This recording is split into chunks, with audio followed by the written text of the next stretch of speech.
The Archbishop of the Diocese of Hartford is reacting to the election of a new pope. He addressed the media just a few moments ago. News 8 political reporter Mike Cerulli was in the room for that, and he joins us live in Bloomfield. Mike, what did he have to say? Yeah, good afternoon to you, Catherine. As soon as Pope Leo XIV stepped out onto that balcony over St. Peter's Square, around the world there were, of course, questions about who is this man, this American-born Peruvian citizen cardinal who now leads the world's Catholics. And we asked the Archbishop, is he going to be a pope like Pope Francis, who was a time of change agent within the 2,000-year-old church? Here is how the Archbishop responded. If you're asking me, will the Pope depart from the tradition of the Church's dogma and doctrine and its creeds and its faith? No.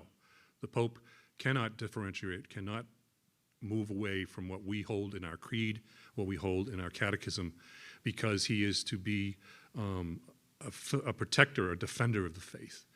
But if you're asking me if he can, like Pope Francis often did, is how you interpret that in terms of pastoral situations and realities. Francis was often pushing us to say, okay, this is the Church's law. How far can we take it so that we are merciful while also being lawful? I suspect that, like the other three popes, he's going to continue to do that. Hold fast to the deposit of faith, but also do so in a way that's merciful, loving, and salvific.